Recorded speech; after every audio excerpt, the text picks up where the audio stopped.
It started with a faint hum, the kind you'd mistake for a lazy mosquito. But when Jessica Blake stepped onto her porch that Monday morning, she saw it. A sleek black drone hovering just above the maple tree across the street. Its camera, lens glinted in the sun like an unblinking eye. By that afternoon, the HOA president, Marla Denton, had already sent a cheery community email. "We're excited to announce our new aerial security initiative. This state-of-the-art drone will help protect our neighborhood and ensure everyone follows community guidelines. Smile, you're safe with us." Most neighbors gushed in the reply thread, calling it innovative and so reassuring. But Jessica wasn't buying it. The next day, she noticed the drone pausing, not just flying overhead, but stopping, right outside the Andersons' upstairs window. The Andersons were private people, the kind who never even left their blinds open. Yet that night, Jessica received a forwarded anonymous neighborhood email containing suspicious gossip about them. The timing was too perfect. 2 days later, it happened again, this time outside the Thompsons' kitchen. By Friday morning, the rumor mill had churned out stories about the Thompsons' finances, marriage, and even their trash habits. Jessica had lived in this neighborhood long enough to know that gossip here spread like wildfire, but never this fast, and never with this much detail. Her instincts kicked in. Years ago, she had worked in cybersecurity for a private contractor, a job she never talked about.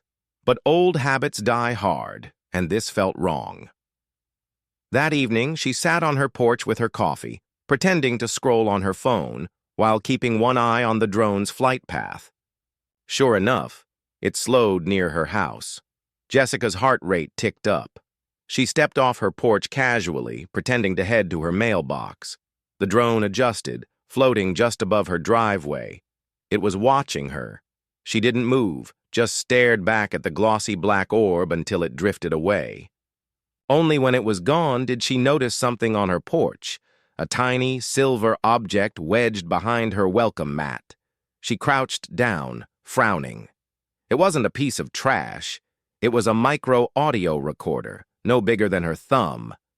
Jessica straightened, slowly, scanning the quiet street. Every house looked normal, every lawn perfectly trimmed. Somewhere behind all that manicured perfection, someone was listening. And now she knew she was next. Jessica didn't sleep that night. The tiny recorder sat on her kitchen table, its blinking red light accusing her every time she looked at it. At 7 a.m., she drove to an old friend's place on the edge of town. Marcus, a retired tech analyst, who owed her more than a few favors. He popped the recorder open in less than a minute. "It's linked to a live feed," Marcus said, tapping at his laptop. "Whoever planted this is listening in real time, and hold on." He smirked. Guess who owns the receiver? Jessica already knew before he said it. "Marla Denton," Marcus whistled. "Your HOA president? She's got more tech here than most law enforcement agencies." By midday, Jessica had a plan. If Marla wanted dirt, Jessica would give her something to chew on, something big enough to lure her into making a mistake.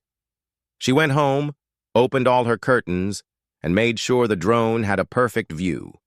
Then she called Marcus on speakerphone and, accidentally, discussed a fake plan to expose HOA financial corruption, complete with made-up numbers and a hidden file that supposedly proved everything. Within hours, Jessica saw the bait, working. The drone hovered near her house for almost 30 minutes. That night, her side gate latch was mysteriously broken. She knew Marla wouldn't resist going after that fake file. Jessica set her trap in the garage. A cheap thumb drive sat on her workbench, but instead of financial data, it contained a virus Marcus had coded, one that would trace and expose whoever opened it. At 2:14 a.m., the motion sensor in her garage pinged her phone. Jessica slipped, out of bed, heart pounding, and watched from the shadows of her porch as a slim figure in dark clothing crept inside. The figure grabbed the drive and left without a sound. She didn't move until the garage was empty again. 10 minutes later, Marcus's number flashed on her phone. She took the bait, he said. And guess what? Her personal laptop just sent me her entire drone network. Every flight path, every recording, every audio clip. Jessica, she's been spying on everyone. Bathrooms, bedrooms, you name it. This isn't just creepy, it's criminal. By sunrise, Jessica had everything she needed. She uploaded the files to a secure public server, then sent a single devastating email to every resident in the HOA. Your safety system isn't for safety, it's for control. Here's the proof.